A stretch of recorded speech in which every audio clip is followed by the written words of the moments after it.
বলেন ওই আল্লাহ তাআলার কোরআনের শিক্ষা কবর হাসর মিজান ফুলসিরাতের কষ্ট থেকে বাঁচার জন্য আমরা সবাই নিজ দায়িত্বে গ্রহণ করার দরকার আছে না নাই? হ্যাঁ আছে দরকার। দরকার যদি থাকতো তাহলে আওয়াজে তো আসতেই তো না।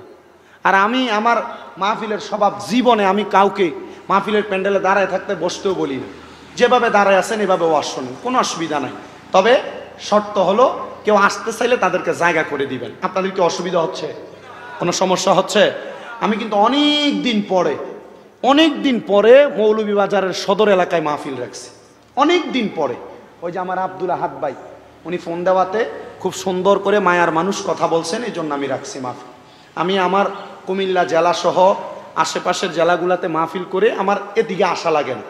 শুকরিয়া আল্লাহর দরবারে, আপনাদের এলাকায় ওলামাই কেরামের অভাব নাই, যথেষ্ট পরিমাণ ওলামাই কেরাম আছে। এক এক ওলামাই কেরাম এক এক এলাকার মধ্যে খেদমত করলে আলহামদুলিল্লাহ চলে, ঠিক না? আমাদের জন্য এত দূর কষ্ট করে আসা বেশি কষ্ট হয়ে যায়। তবুও চেষ্টা করি আপনাদেরকে কথা বলে শোনানোর জন্য। আপনারা আমার চিনেন তো? চিনেন? আমি আসার সাথে সাথে একজন বলছে, হুজুর চুলগুলা থাকলে একটু ভালো করে চিনতাম, চুলগুলা নাই তো এজন্য ঠিক মতো চিনা যাচ্ছে না, আপনাদের শামীম রেজা বোঝা যাচ্ছে না। আমি বললাম কেন? হুজুর চুলগুলা যে নাই, আমি মাত্র 2.5-3 মাস হয় মক্কা মদিনা থেকে আসছি, আমি দোয়া করে আসছি শুধু আমার জন্য না, সমস্ত দেশবাসীর জন্য। আল্লাহ, অনেক মানুষ টাকার জন্য মক্কা মদিনা আসতে পারে না, আল্লাহ আপনি তাদেরকে একবার মক্কা মদিনা আনবেন। সেম দোয়াটা আমি আল্লাহর কাবাগরের কালো গিলাপ ধরে দোয়া করছি। কালো যে গিলাপটা ওটার মধ্যে মাথায় ভাবে ঢুকে রাখছি, লম্বা তো, একবার মাথায় ঢুকে দোয়া করছি, আল্লাহ আপনার কালো গিলাপ ধরে বলি, আল্লাহ বাংলাদেশের মসজিদের মধ্যে 1 ওয়াক্ত নামাজ পড়লে 1 ওয়াক্তের সওয়াব পাওয়া যায়, আপনার এই কালো গিলাপের দিকে তাকে 1 ওয়াক্তে নামাজ পড়লে 1 লক্ষ ওয়াক্তের সওয়াব পাওয়া যায়। আল্লাহ, অনেক মানুষ মক্কা মদিনা আসতে চায়, আপনি তাদেরকে একবার মক্কা মদিনা আনেন। এ বলেন আমরা কি যাইতে চাই না? হজ করার পর চুলগুলা ফেলানো লাগছে, দুইটাতে দুই সুন্দর আর কি। যারা এখানে বসছেন মহাব্বতে বলেন, ওই কবরের কঠিন আযাব, হাসরের ময়দানের কঠিন যন্ত্রণা, ফুলসিরাতের যে রাস্তা পারির কষ্ট, এই 3টা জায়গার পরিশ্রম থেকে বাঁচার জন্য আমাদের নিজ দায়িত্বে কোরআন তেলাওয়াত শিক্ষা গ্রহণ করার দরকার আছে না? এই কন্যা দিয়ে তারা মনে করতেছে আমরা তো অন্য দেশ থেকে আসছি, তো আমাদের কোরআন তেলাওয়াত শিক্ষার দরকার নাই। দরকার আছে না নাই? রমজান মাসে দারুল কেরাতের প্রশিক্ষণ হয় না এলাকায়? আপনি মনে করছেন আপনি জোয়ান হয়ে গেছেন, বয়স হয়ে গেছে, আমি এখন কেন কোরআন শিখবো, আমার এখন কোরআন শিখার বয়স আছে? আরে না ভাই, আপনি মনে করছেন আপনার বয়স হয়ে গেছে, কবরে গেলে কি বয়স কম আর বেশি চাইবো না ফিডার হাবড়া ফিরাইবো? কথা বলেন। কবরে গেলে কি বয়স কম বেশি দেখে ফিরাইবো না সমান তালে ফিরাইবো? কথা বলে না। ফিডা কি কম না বেশি? সমান তালে ফিরাইবো। এজন্য আমি আমার সব ভাইদেরকে বলবো, মোবাইলে 1 ঘন্টা কম সময় দিবেন রমজান মাসে। আপনাকে যে কোনো হাফেজে কোরআনকে বললে, যে কোনো কারি সাহেবানদেরকে বললে মসজিদের মধ্যে 1 ঘন্টা সময় দিবে আপনাকে। টাকা লাগবে না? টাকা লাগবে? কথা বলেন। টাকা লাগবে? আর যদি বলে টাকা লাগে, শামীম রেজাকে কল দিবা, কুমিল্লাতে আমার 6টা মাদ্রাসা, যে কোনো এক মাদ্রাসায় রাখবো, রাইখা পুরো 1 মাসের ভিতরে তোমারে খাওয়ামু, তোমারে পড়ামু, 1 মাসে কোরআন শিখে তোমার মৌলভীবাজার পাঠাবো। আল্লাহ কবুল করুক, আমিন পড়েন। আপনারা দোয়া করবেন। আল্লাহু আকবার, ইয়া রাসূলুল্লাহ জিন্দাবাদ। জোরে বলেন মারহাবা। বলেন নিজ দায়িত্বে কোরআন তেলাওয়াত শিখার দরকার আছে না নাই? এখনকার মা বাবারা সন্তানের কাঁধের মধ্যে সকাল 7টা বাজার সাথে সাথে 2-3 কেজি ওজনের বইয়ের ব্যাগ তুলে দিয়া কিন্ডারগার্টেনে পাঠিয়ে দেন। কথা বলে না কেন? আপনার ছেলেকে আপনি ডাক্তার বানান, ম্যাজিস্ট্রেট বানান, ইঞ্জিনিয়ার বানান, সব বানান, দরকার আছে বাংলাদেশে ডাক্তার, ম্যাজিস্ট্রেট, ইঞ্জিনিয়ারের। কিন্তু আপনার সন্তান যদি কোরআন না পড়তে পারে, রাসূল বলেছেন কাল ফুলসিরাতের পারে ওই সন্তান তার বাবার বুকে পাড়া দিয়ে ফুলসিরাত পার হবে। আপনার সন্তান এখন আপনার শরীরের সাথে একবার পা লাগলে 2-3 বার আপনাকে সালাম করে, কিন্তু যখন আপনি বাবার বুকে পাড়া দিয়ে সন্তান ফুলসিরাত পার হবে, আপনি সহ্য করতে পারবেন? তাহলে সন্তানটাকে কোরআনওয়ালা বানানোর দরকার আছে না নাই? বুঝি নাই? দরকার আছে। আল্লাহ কবুল করুক, জোরে কোন আমিন। মুহাব্বতে বলেন আমিন। সাহাবায়ে কেরাম বলে ইয়া রাসূলুল্লাহ, ওগো মায়ের নবী আপনার কাছে জানতে চাই, নবী বলেন না আল্লাহ তাআলার কোরআন যখন তেলাওয়াত শিক্ষা গ্রহণ করবে তাহলে কি আল্লাহ তাআলার শুকরিয়া আদায় করা হবে? বলে হ্যাঁ, জাদাতুহুম ঈমানা। যখন বান্দা মুমিন কোরআন তেলাওয়াত করে তখন বান্দার ঈমান বেড়ে যায়। আমি নামাজ পড়ি না, নামাজ 5 ওয়াক্ত পড়ি না, আমার কাম ভণ্ডামি করা। তো যখন আমি ভণ্ডামি করি, আমি বলতেছি আমি ইমানদার, তখন আপনি ইমানদার বললে এটা কি আসলে কি ইমানদার না ফাক্কা ভণ্ড? এ বলতেছে ইমানদার, আসলে কি এটা ইমানদার না ফাক্কা ভণ্ড? মনে রাখবেন, একটা গাছের গোড়ার মধ্যে যদি পানি দেওয়া হয়, গাছ কি মরে না বাঁচে? হ্যাঁ, ইমানদার যখন কোরআন তেলাওয়াত করে, জাদাত হুম ঈমান, এই ইমানদার ঈমান এমন ভাবে বেড়ে যায়, গাছের গোড়ালিতে পানি দিলে গাছ যেমন তাজা হয়, ইমানদারের ঈমান তত তাজা হয়।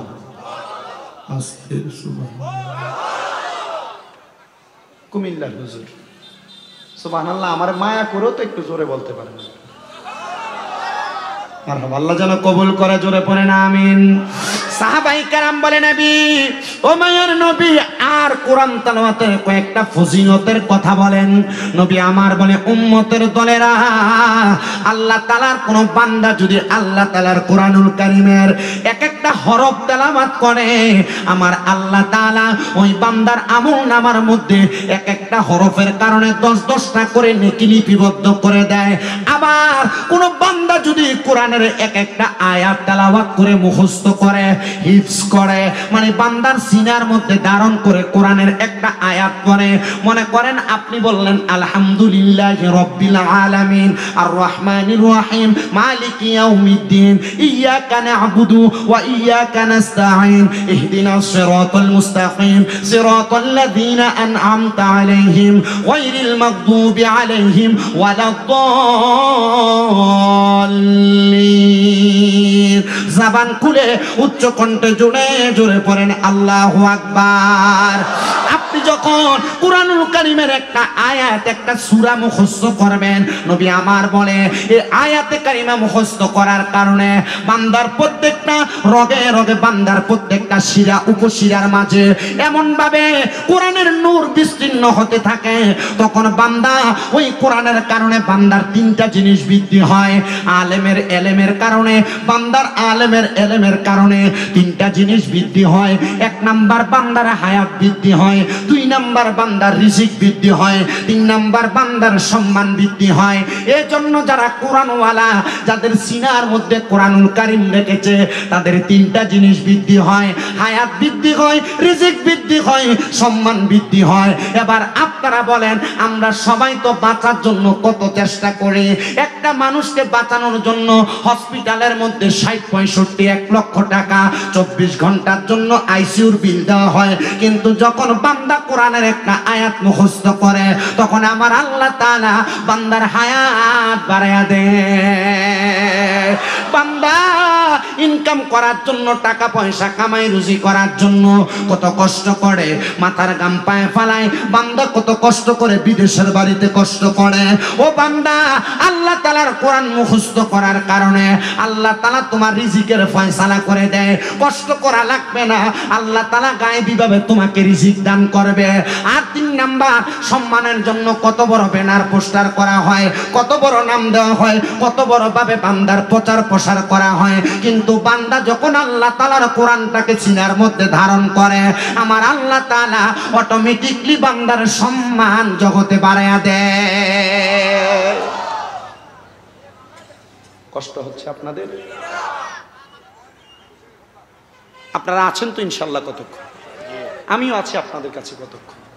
আপনাদেরকে শুধু একটু বয়ানের মাধ্যমে বিভিন্ন বিষয় টাচ করে করে যাব। আপনারা এই বিষয়গুলো আপনাদের সাময়িক জীবনে বাস্তবায়ন করবেন।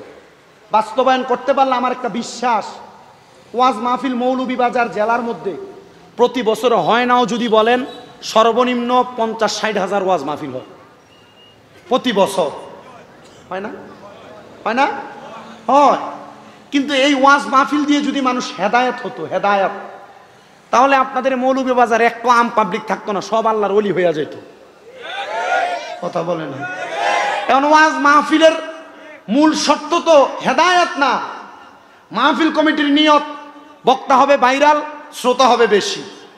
শ্রোতাদের নিয়ত, বক্তার কণ্ঠ যদি সুন্দর হয় মাহফিলে আসি, নেলে নাই। কথা বলে না? আমার আগে যে মাওলানা সিরাজুল ইসলাম মাসুক হুজুর, আপনাদের মৌলভীবাজার টাউন কামিল মাদ্রাসার যিনি সিনিয়র শিক্ষক, বয়ান করছেন, ওনার এলেম আপনাদের কাছে কি আমার থেকে কম মনে হয়েছে? আরে আমার মতো ছাত্র উনি পড়ায়। কথা বলেন। আমি মাত্র কামেল প্রথম বর্ষে পড়ি, কুমিল্লা ইউনিভার্সিটিতে বাংলায় অনার্স ফাইনাল ইয়ারে পড়ি।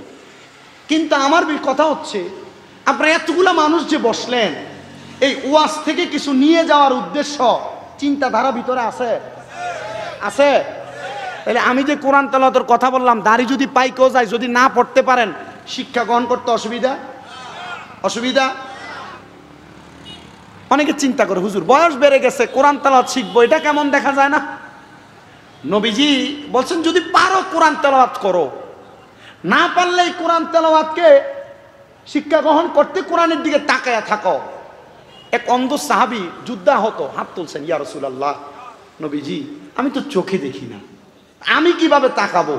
আচ্ছা, আমরা এখন যে কোরআন শরীফ পড়তেছি কিতাব আকারে ব্রাইন্ডিং করা, নবীর যুগে কে কোরআন ছিল? না, এ কোরআন এভাবে ছিল না। নবীর যুগে এই কোরআনটা ছিল কিভাবে? উটের চামড়াতে লেখা, পাথরে লেখা, গাছে লেখা। ওই সাহাবী বলি, ইয়া রাসূলুল্লাহ আমি তো চোখে দেখি না, তো আমি কোরআনের দিকে কিভাবে তাকাবো? রসুল বলেছে তুমি কোরআনকে মুহাব্বত করো। ওই সাহাবী বলি, ইয়া রাসূলুল্লাহ আপনার উপর একটা আয়াত নাজিল হয়েছে, লা ইয়াস্তাউই আসহাবুন নারি ওয়া আসহাবুল জান্নাহ, আসহাবুল জান্নাতি হুমুল ফাইজুন। এই আয়াত তো আমার বাড়ির পাশে একটা গাছের মধ্যে লেখা, নবীজি আমি কি এটাকে মুহাব্বত করব? রসুল বলেছেন কলা নাম, অবশ্যই মুহাব্বত করো। ওই সাহাবী বলে আমি রসুলের পাকের জবান মোবারকে যখন এই কথা শুনেছি, প্রত্যেকদিন সকালবেলা রসুলের দরবারে আসতে এবং রসুলের দরবার থেকে যাইতে আমি এই গাছের মধ্যে চুমা দিয়ে দিয়ে বাড়িতে যাইতাম। এই যে আমরা কোরআন শরীফ ধরে চুমা দেই না, সাহাবে কেরামের সুন্নাত ভাই, মারহাবা নাই? চুমা দিবেন তো? পড়তে না পারলে তাকে তাকে কান্না করবেন। তা আমার মসজিদে, আমি যে মসজিদে জুমা পড়াই, রমজান মাসে তারাবির নামাজ আমি নিজে পড়াই। হ্যাঁ, তুমি একটু সাইডে যাও, আমি জানি তুমি প্রবাসীদেরকে দেখাচ্ছ আর মৌলভীবাজারে অনেক মানুষ দেখছে, তুমি একটু কষ্ট করে সাইডে গেলে আমার শ্রোতাদের কষ্ট হবে না। সোশ্যাল মিডিয়াতে যারা দেখছে আলহামদুলিল্লাহ, একটু সাইডে গেলে ওনাদের একটু দেখতে অসুবিধা হবে না। কষ্ট করে সাইডে অথবা এই সাইডে চলে আসো, চাই এদেরকেও একটু সম্মান করেন, কারণ আমরা হুজুররা কিন্তু এই মিডিয়াওয়ালাদের কারণে হুজুর এমনি কোরআন হাদিস শিক্ষা গ্রহণ করে আমাদের এলাকা ভিত্তিক প্রচার করি, কিন্তু এরা আমাদেরকে এমনভাবে প্রচার করে, তখন হুজুর আমরা মায়া করি লেখা কিতা কিতা মায়া করতাম, হুজুর আপনারা আমরা ওয়াজ দিয়েও না উনি হুজুর ইউটিউবে, হুজুর আমরা এলাকার যদি তুমি আইতা আমরা একটু মায়া পাইতাম, হুজুর আপনার তো নেই। আমি বললাম ইচ্ছা ঠিক আছে, মায়া করতাম নেই, ও তো মিডিয়ার লাগে আমরা মায়া করো তোমরা, তাহলে তো আমরা মায়া আমরা টোকাই আনতাই নি কুমিল্লার তুলে, তোমরা জীবনও আনতাই না, মা তো হয়নি। ওই যা মারহাবা কইলাম, জোরে বক্তা মারহাবা। গভীর মনোযোগ দেন বাবারা, যেই কথা বলতেছিলাম আপনাদেরকে, ওই সাহাবী সকাল সন্ধ্যা ওই কোরআনুল কারীমের আয়াতের মধ্যে চুমা খাইতেন। আমি যে কথার মধ্যে ছিলাম, রমজান মাসে আমি কিন্তু এখনো খুতবা শেষ করি নাই হুজুর, এটা খেয়াল আছে হুজুরদের, খুতবা শেষ করি না। আমি কোরআন তেলাওয়াতের ফজিলত বইলা কোরআন তেলাওয়াত করে দুরূদ শরীফ পড়ে জিকির আজকার করে বয়ান ধারাবাহিকতা রক্ষা করব। আপনাদের কষ্ট হবে, মনোযোগের সাথে বসেন। আমি আমার মুসল্লিকে দেখলাম আল্লাহ তাআলার কোরআন খুলে খুলে আল্লাহ তাআলার কোরআনের দিকে তাকায় তাকায় চোখের পানি ফালে কান্দে। আমি দেখলাম আরেক পাশে আরেকজন মুসল্লি আল্লাহ তাআলার কোরআন পড়তেছে। আমি জিজ্ঞাসা করলাম, বাবা আপনি কেন কোরআনের দিকে তাকায় তাকায় কান্দেন?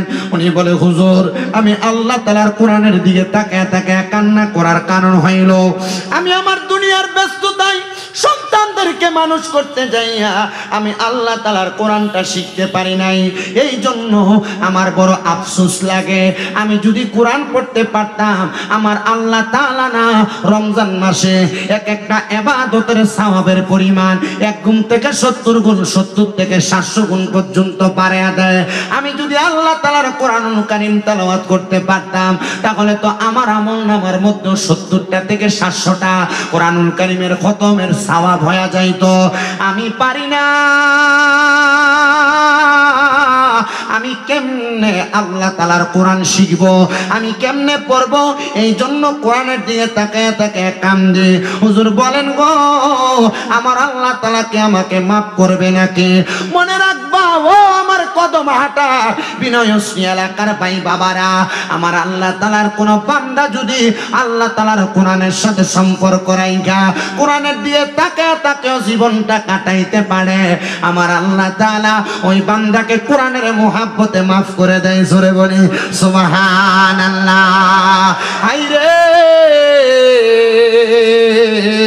ও মৌলভী বাজারের বাবারা, দামেস্কের জমিনের ছোট্ট একজন আল্লাহ তাআলার বান্দা কাঠুরিয়ার কথা যদি আপনাদেরকে বলে, আপনারা শুনে বড় আরাম পাবেন, আপনারা একটু ইন্সপায়ারেশন হবেন।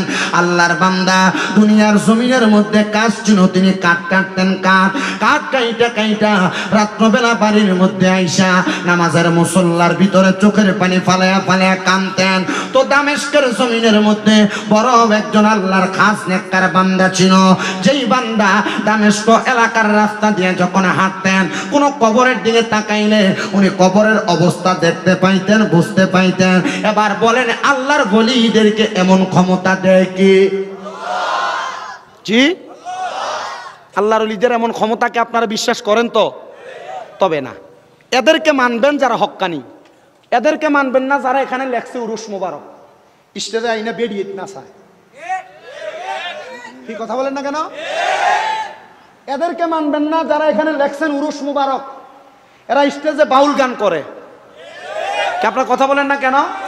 আর এদের কারণে আহলে সুন্নাত ওয়াল জামাতের সঠিক মূল আকীদার মূল নীতি যেটা, এইটাকে মানুষ ভণ্ডামি বলে।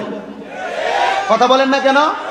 তখন আমরা বাতিলদের কাছে আমাদের মুখ দেখাইতে পারি না, তখন বলে সুন্নি তো তারাও, সুন্নি তো তোমরাও। তো আমরা এদেরকে বলতে চাই সুন্নি তারাও, সুন্নি আমরাও। এরা নামের সুন্নি, আমরা কামের সুন্নি। আমাদের মাধ্যমে কোরআন সুন্নাহর খেদমত হবে, আর এদের মাধ্যমে ভণ্ডামি হবে। কথা বলেন ঠিক কিনা? আমরা ভণ্ডামির ইসলাম চাই নাই। কথা বলেন না কেন? আমি মাঝে মাঝে 2-3 জায়গায় এই কথা বলেছি। আমি এক বছর একটানা পজিশন নিছিলাম, আমাকে দাওয়াত দিত এমন মাহফিলগুলাতে।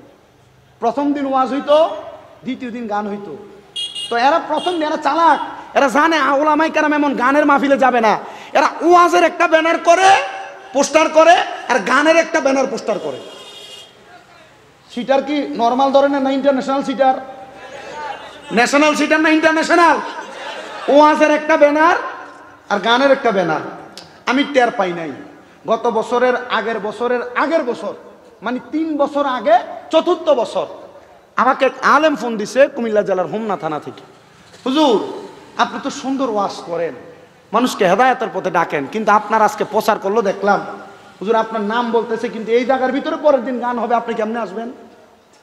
চিন্তা করেন যে কিয়ামতের আলামত। কথা সত্য। আমি ওই মাহফিলে যাইয়া বক্তব্য দিছি। আল্লাহর রহমতুল স্টেজ থেকে নামার পরে হাদিয়া 5000 কম না। উদ্দেশ্য তারার বিরোধিতা হয়েছে। আমি বলছি আল্লাহর কসম করে বলি, যদি সেই দিন আমাকে হাদিয়া নাও দিত আমার কষ্ট ছিল না। আমি বলছি তোমরা ওয়াজ করাইবা, পরের দিন আমার বাউল গান করাইবা, ওয়াজের নামে বন্ডামি মানুষের কাছে সুন্নিয়তকে হাসির পাত্র করবা, এমন বন্ডামিকে আমরা সাপোর্ট করতে পারি না। এরপর থেকে আজকে 4 বছর আর আমার দাওয়াত হই দেয় না। এর আগে 4 বছর দাওয়াত দিছে একটা না, আমি জানতাম না। এখন থেকে আর দাওয়াত দেয় না। বুঝিলাইছে? আমি কইলাম যে ভাক্কা শয়তান তুই বেটা, কথা কই না করে। আমারও যদি এমনও কয় যে হুজুর একটা মাজারের মাহফিল আছে, কয় ঠিক আছে তোমরা গান করো নি বা? যদি কয় হুজুর বাদের দিন করি গান, যে ঠিক আছে রাখিলা বা, তোর লোকে আমার কোনো মাত নাই। তুই বাদ, তুই মাহফিল করাস রে, মাতে না। আল্লাহ তারার তুই আমরা হেফাজত করতো। ওই একটা আছে ভাই, কখন আমার 500 দিলাই চলো আলহামদুলিল্লাহ। কোনানো রাখতাম দেখিও, ও দেখো দমকার কাটা মাহফিলের দ্বার হইয়া দেয় হরণ। আল্লাহ আপনারা কবুল করতো। আসতে বসে বসে আরো জোরে আমিন। তাহলে আপনারা কেমন বন্ডামির পক্ষে? কথা বলেন পক্ষে? এরা কি আসলে বালানা বন্ড? আমার গতকালকে আমার মাহফিল ছিল কুমিল্লা মুরাদনগরে। গতকালকে চিন্তা করেন তো কত কষ্ট করে আসতে হয়েছে। আমারে স্টেজে ওঠার আগে যে লোক আমার দাওয়াত দিছে, আমার বলতেছে হুজুর সব ওয়াজ করুন, আমরা মাহফিলে হুজুর সুদ আর ঘুষুর ওয়াজ করুন না যেন। কিতা হইছে ও সুদ আর ঘুষের ওয়াজ করি না কেন হুজুর কালকে সকালে কইবা যে খেয়ে দাওয়াত দিছে হুজুর তো বাদ মাওলানা আমি কইলাম এখন তো আমার সুদ আর ঘুষের ওয়াজ করা ওয়াজই হইছে বেটা কথা কই না রে বললাম কেনে হুজুর এরা আমরা এই সুদ ঘুষের ওয়াজ করলে হুজুর যারা আছে এরা দেখতে পারে না আচ্ছা অভিযোগ ওয়াজ হইতো নি আর আমরা সমাজের লোক সুদ করে ধরে নিয়ে মসজিদের সভাপতি বানায় এরারও ধরে নিয়ে মসজিদের সেক্রেটারি বানায় এরারও এলাকার সর্দার মাতাব্বরির দায়িত্ব দেয় এ কথা কই না করে আছে না নাই সমাজের ভিতরে লম্বা লম্বা মাত মাতবে আমি বললাম তুই সুদ কর তোর অত লম্বা মাত কেনে আছে না যদি জিগা কিতা ভাই সুদ করে যে সভাপতি করলা কিতা কারণ কিতা তুমি কৌসাই কোনো কারণ নাই তো তো কিতা বানাইছো কেন না মসজিদে যে সাদ ডালাই দিছিলাম নানি আমরা কয় ও সাদের যে আস্তা রড লাগছে সবটা সুদ করে দিছে অল্লা কিতা সভাপতি কিতা ভাই সব ঠিক আছে নি মাত আছে নানি কিতাবে তাই তো ঘুষখোর আজীবন ঘুষ খাইছে তো তারে যে মসজিদের সেক্রেটারি বানাইলি ইয়া মসজিদের যে আমরা টাইলস লাগাইছি নানি সবটা তান দিছে ঠিক নানি এমন বিড়া পিটবো কাঁচা বাসর কুড়া দিয়ে বাইরে তো তোমরা খবর এখানে আযাবুল শাদীদ যন্ত্রণাদায়ক শাস্তি আল্লাহ এমন শাস্তি থেকে আমাদেরকে হেফাজত করুন জোরে বলেন আমিন বলে আল্লাহর ওলিদের খাসলত কি গান বাজনা করা না গান বাজনা বন্ধ করা আল্লাহর ওলিদের খাসলত কি কোরআন সুন্নাহর পথে চালানো না কোরআন সুন্নাহর বাহিরে চালানো সাহাবায়ে কেরাম নবীরে প্রশ্ন করছে ইবনে মাজাহ শরীফ 303 নাম্বার পৃষ্ঠার হাদিস নবীজি আল্লাহর ওলি কিভাবে চিনবো বলেন তো তো নবীজি বলছেন কলা ইজা রুউ যুকিরাল্লাহু আযজা ওয়া জাল্লা যেই ব্যক্তির দিকে তাকাইলে আল্লাহর কথা মনে হয় মনে করবা সেটা আল্লাহর ওলি সুবহানাল্লাহ মাশাআল্লাহ কত বড় বড় আল্লাহর ওলি আর দাড়ি এগুলা রে ঠিক আছে নানি ভাই সাহেব আপনারা ও সাইডে দি নাই আমি জানি আপনারা ও সাইড ইসলাম প্রিয় মানুষ আসেনি ইয়া আমি বহুত ফিসাব দেখছি বেটা ও ফিসাব মুড়ি তো আইনা সিগারেট দেয় তানো রাতে এটা আসেনি বেটির তেন্ডুলে বয়ে থাকে আসেনি এরার কারণে ইসলামের কি তার নাম হইছে না বদনাম হইছে অন্য করে নাম না বদনাম আল্লাহ ওগুত্তু না আমরা হেফাজত করতো আরো জোরে কো আমিন ওই দামেস্কের আল্লাহর ওলি তিনার ক্ষমতা হইল তিনি যখন কবরের পাশে দিয়া যাইতেন উনি আল্লাহ তাআলার বান্দাদের কবরের অবস্থা সম্পর্কে জানতেন কি সম্পর্কে কবরের অবস্থা সম্পর্কে জানতেন আল্লাহর ওলি বলেন আমি যখন ওই দামেস্কের কবরের সামনে দিয়া যাচ্ছি হঠাৎ করে আমি আমার নাকের মধ্যে একটা পরিচিত নয় অপরিচিত সুঘ্রাণ পাচ্ছি এই সুঘ্রাণটা আমাকে পাগল পারা করে দিচ্ছে রে দুনিয়ার মানুষ আমি এই সুঘ্রাণটা পাইয়া কবরস্থানের দিকে ঢুকলাম আমি মনে মনে চিন্তা করলাম মনে হয় এই এলাকার কোনো মানুষ মারা গিয়েছে নতুন আমি তার কবরটা জিয়ারত করব এবার আমি পুরা কবরস্থানের মধ্যে হাঁটতে হাঁটতে দেখলাম পুরা কবরস্থানের মধ্যে একটা নতুন কবর দেখা যায় না আমি একটা কবর দেখলাম না যেই কবরটা নতুন যেই কবরটার উপরে কোনো আতর লোবান দেওয়া হয়েছে এবার আমি তাকে দেখতে দেখতে হঠাৎ করে একটা পুরাতন ভাঙ্গা কবরের কাছে গেলাম পুরাতন ভাঙ্গা কবরের কাছে যেয়ে দেখলাম ওই কবরের মধ্য থেকে আমার নাকের মধ্যে একটা সুঘ্রাণ লাগতেছে এই সুঘ্রাণটা আমি পাইয়া আমি আবার কবরের সামনে দাঁড়াইলাম রাস্তা দিয়ে মানুষ হেঁটে হেঁটে যায় আমি জিজ্ঞাসা করলাম এই জগতের মানুষেরা এই কবরে যে আছে তোমরা কি তার পরিচয় আমাকে বলতে পারবা নাকি না গো তার পরিচয় আমরা বলতে পারবো না কত মানুষ হেঁটে যায় তোমরা কি বলতে পারবা তার পরিচয় একজন মানুষ ওই কবরবাসীর পরিচয় জানে না হঠাৎ করে একজন দাড়ি পাকা বুড়ো মুরব্বী বাবা হাঁটতে হাঁটতে হাঁটতে আসতেছেন আল্লাহর ওলি জিজ্ঞাসা করে এ বয়স্ক বাবা আপনি তো এলাকার একজন প্রবীণ মানুষ আপনি কি বলতে পারবেন এই কবরে কবরে যিনি শুয়ে আছে কবরটা কার কবর, কি তার পরিচয়, এই কবরবাসী আহলে আওলাদ তারা কোথায় আছে? উনি ডাক দিয়া বলেন, এটা তো এমন কোন বিখ্যাত ব্যক্তির কবর না, এটা তো আমাদের এলাকার একজন কাঠুরিয়া ব্যক্তির কবর, যার কাজ ছিল জঙ্গলে জঙ্গলে যে কাঠ করতেন, কাঠ কাটতেন, খড় কাটতেন, মানুষের বাড়ি বাড়ি যে গাছ কেটে কেটে সাফা করতেন। এবার ডাক দিয়ে কই, হুজুর আপনি কেন তার সন্ধান করতেছেন, তালাশ করতেছেন? আল্লাহর উনি বলে, আপনি কি আপনার নাকের মধ্যে একটা সুঘ্রাণ পাইতেছেন? বলে হ্যাঁ, আমি আমার নাকের মধ্যে একটা সুঘ্রাণ পাইতেছি। বলে সুঘ্রাণটা অন্য কোন জায়গা থেকে আসে না, এই সুঘ্রাণটা এই কাঠুরিয়া ব্যক্তির কবরস্থান থেকে আসতেছে, কাঠুরিয়া ব্যক্তির কবরের ভিতর থেকে আসতেছে। ডাক দিয়ে বলে, হুজুর এই ব্যক্তি ছিল কাঠুরিয়া, তার বাড়ি হইল দামেস্কের বড় মসজিদের পশ্চিম বরাবর, ওই জায়গায় তার বাড়ি। হুজুর আপনি কেন তার তালাশ করতেছেন, সন্ধান করতেছেন? উনি বলেন, সন্ধান করার কারণ হইল আমি তার এমন কোন আমলের কথা জানতে চাই যে আমলের কারণে আল্লাহ তাআলা তার ইন্তেকালের পরে তার কবর থেকে লাশের পচা গন্ধ বাহির করে না, আল্লাহ তার কবর থেকে সুন্দর জান্নাতি সুঘ্রাণ দিতেছে। কত মানুষ মারা যায়, মারা যাওয়ার পর কবর দেওয়ার আগেই লাশের গন্ধ বের হয়ে যায়, দুর্গন্ধ বের হয়ে যায়, কিন্তু আল্লাহর বান্দা ইন্তেকাল করার পরে কবর থেকে কোনো দুর্গন্ধ আসে না, কবর থেকে তো মজার সুঘ্রাণ আসতেছে। এবার হুজুর খবর পাইয়া দামেস্কের বড় মসজিদের পশ্চিম বরাবর রওনা করলেন। যাইতে যাইতে দামেস্কের বড় মসজিদের সামনে যাইয়া হুজুর ডাক দিয়া বলে, এ দামেস্ক এলাকার মানুষ, তোমরা কি বলতে পারবো এই কাঠুরিয়ার বাড়ি কোন জায়গায় যে কয়েকদিন আগে ইন্তেকাল করেছে?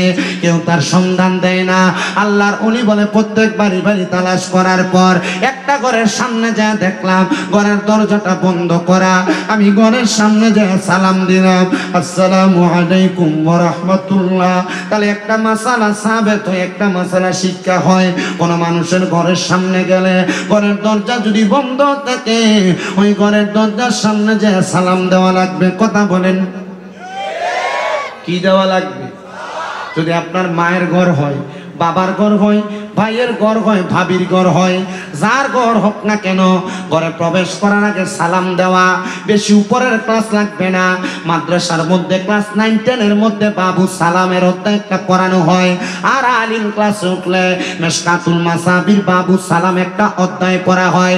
এই অধ্যায়গুলোর মধ্যে দেখবেন নবী আমার বলে, কোন মুসলমানের ঘরের সামনে যাইয়া আসসালামু আলাইকুম ওয়া রাহমাতুল্লাহ বলে যখন সালাম দেয়, যদি ওই ঘরের মধ্যে কোনো মানুষ নাও থাকে তখন আল্লাহ রহমতের ফেরেশতারা বান্দার পক্ষ থেকে সালামের জবাব দিয়ে দেয়। খালি ঘর, কোনো মানুষ নাই, তবুও সালাম দেওয়ার দরকার আছে না নাই? দরকার আছে না নাই? চিন্তা করতেছি, হুজুর আমি সালাম দিব, আর আমাদের মহিলারা খুব শয়তান মার্কা, এরা আজকে যদি ওয়াশ শুনে যায় ঘরে সালাম দেয় আসসালামু আলাইকুম, বউ বলবে কোন দিক দিয়ে সান উঠছে। কথা বলে না? আমাদের এলাকার মানুষ এমন, শুধু আপনাদের না, একবার সারা বাংলাদেশের প্রত্যেক এলাকায় এমন শয়তান মার্কা দুই একটা লোক আছে। দেখবেন আপনি নামাজ তো আজীবন পড়েন নাই, হঠাৎ করে নামাজ পড়তেছেন, টুপি লাগিয়ে দোকানে আসছেন, কি কোন দিক দিয়ে সান উঠছে, মাশাআল্লাহ ভালোই তো দেখা যায়, এরপরে এর শর্মে আর নামাজে যায় না। কথা বলেন ঠিক কিনা? যুবক পোলাপান হঠাৎ করে মসজিদে গেছে, ছোট ছোট বাচ্চা মসজিদে যায়, কিছু শয়তান মুরব্বী আছে এলাকায়, এই ছোট মানুষ কেন আসছে, এই ফুলার ডরে মসজিদে না, কারণ এর মাথার ভিতরে সেটআপ হয়ে গেছে, আমি যদি মসজিদে যাই এই বুড়া বেটা আমার ধমক দিব। সাবধান, এলাকার যুবক ভাইরা উদ্যোগ নিবেন, যেহেতু এখানে লেখা আছে ইসলামী সমাজ সেবা পরিষদ, এলাকার যুবক ভাইরা উদ্যোগ নিবেন, প্রয়োজনে মসজিদের ইমামের কাছে 5 টাকার বিস্কিটের প্যাকেট দিয়ে দিবেন, 1 টাকা দামের চকলেট, 2 টাকা দামের চকলেটের ডিব্বা কিনে দিয়ে দিবেন, দিয়া বলবেন প্রত্যেকদিন নামাজের ভিতরে পোলাপান আসলে ডাক দিয়ে নিয়ে একটা একটা করে চকলেট দিবেন। এই পোলা চকলেটের লোভে হইলো মসজিদে আসবে, একদিনে চকলেটের লোভে আসতে আসতে বান্দা আল্লাহকে ভয় করে নামাজ পড়বে। কথা বলেন ঠিক কিনা? এটা করার দরকার আছে না? এটা করবে। আর আমরা এলাকার শয়তান মার্কা মুরব্বি মসজিদে গেলে করে কি করে না? আল্লাহ আসা না? আমি আপনারা হয়তো দেখছেন ইউটিউবে, আমি একটা মসজিদে চাকরি ছেড়ে দিছি যে পড়া বক্তব্য দিয়া, দেখছুনি? ওই মসজিদে একজন লোক ছিলেন সরকারি চাকরিজীবী, উনি শুক্রবারে মানে উনি যখনই বাড়িতে থাকতেন ওনার বাচ্চাকে হাতে করে নিয়ে মসজিদে আসতেন। বাচ্চার বয়স বেশি হবে না, 1.5-2 বছর হবে, 2 বছর 2.5 বছর হবে আমার আইডিয়া। তো উনি যখন আসতেন, এই মসজিদের এক মুসল্লি ছিল, মুরব্বী মানুষ, 5 ওয়াক্ত নামাজের মুসল্লি। ওনার একটা অ্যালার্জি ছিল, উনি ছোট বাচ্চা দেখলে ওনার মাথা সেন্টিমিটার গরম হয়ে যেত। তো উনি এই বাচ্চারে ধমক দিয়ে ফাটায়। তা আমি একদিন নামাজের সালাম ফিরেই এই 2-3 দিন দেখার পর, বাবা আপনি আর কখনো বাচ্চাদেরকে ধমক দিবেন না, এটা বলাতে মুরব্বী মানুষ মনে কষ্ট পাইছে, মাথাটা নিচা করে রাখছে, আমার সাথে আর কথা বলে না, নামাজ পড়ে। এ পরের দিনে বাচ্চা কি করছে, আসরের নামাজে আসছে যে আর বাবা এ বাচ্চা মসজিদে দিছে প্রস্রাব করে। কি করে দিছে? প্রস্রাব তো করছে, এই মসজিদের ভিতরে বাথরুমও করে দিছে। ছোট বাচ্চা এ বাথরুম করে বাথরুমের এভাবে ঘাটতেছে, ছোট বাচ্চা বাথরুমে এভাবে হাতাইতেছে। এবার মুসল্লিরা সালাম ফিরে পিছনের দিকে তাকে, কেডারে আনছস, কে আনছে বাচ্চাটার মসজিদে? আমি কইলাম যে মসজিদে কে আনছে এটা জিজ্ঞেস করার কি আছে, বাচ্চা মানুষ। না না বাচ্চা মানুষ এটা বুঝে না, এটা মসজিদে আনার দরকার কি? কথা তো সত্য, মসজিদে আনার দরকার কি? আমার উপর দিয়ে কথা বলতেছে কয়েকজন মুসল্লি। এবার ওই যে বুড়া গতকালকে ধমক দিছি, এ বুড়াকে ঠিক আছে আজকে ঠিক আছে না, হ্যাঁ এবার ঠিক আছে ধমক হনো ঠিক আছে। আমি এই মুরব্বীর মুখে যেন একটা জুতার বাড়ি পরে, আমি নিজে যাই হাতে এমনি কোষ করে গুড়িয়ার মত্রী লইছি, লয়া বালতির মধ্যে লয়া পরিষ্কার করে মুচ্ছা আমি কইছি এই বাচ্চারা আগামীকালকে থেকে আবার আনবেন, পারলে আপনাদের বাড়িতে আরো 10-15টা বাচ্চা থাকলে আনবেন, অন্য মসজিদের ভিতরে যদি প্রস্রাব পায়খানা করবে আমি নিজের হাত দিয়ে পরিষ্কার করব। এ কথা বলেন না কেন? এ বাচ্চারা রাসূল বলেছেন কিয়ামতের পূর্বে তোমরা যদি দেখো তোমাদের নামাজ পড়তেছো আর পিছন থেকে বাচ্চাদের দৌড়াদৌড়ির আওয়াজ শোনা না যায়, তাহলে মনে করবা তোমাদের ভবিষ্যৎ বড় খারাপ। ভবিষ্যৎ আসলেই খারাপ। মসজিদে নামাজ হয়, মুসল্লি টোকায় পাওয়া যায় না। আর এখন তো শীতকাল, মাঝে মাঝে ইমাম সাহেব হুজুর 2-3 জন লইও নামাজ পড়া লাগে। কথা বলে না কেন? ভাই সাহেব, এই সবুজ টুপি, এই না মোবাইল কম টিফোন যাবো, বেশি টিপবেন না, ওয়াজ একটু মনোযোগ, লাইভ দিতে নি ভাই সাহেব, ও লাইভ চলে তো ওখানে। তাহলে বাচ্চাদেরকে মসজিদে নেওয়ার দরকার আছে না নাই? আসতে বলে দরকার আছে না নাই? আমার মুসলমানেরা তো যেই কথায় থেকে এখানে আসছিলাম, আল্লাহর ওলিরা ওনারা সালামের শিক্ষা দিয়েছেন, প্রচলন দিয়েছেন, যে কোনো জায়গায় সালাম বিনিময়। কষ্ট হইতেছে আব্বা, আপনার কষ্ট হইতেছে? যে কোনো জায়গায় সালামের বিনিময় করা, তাহলে মায়ের ঘরে যাওয়ার সময় সালাম দেওয়ার,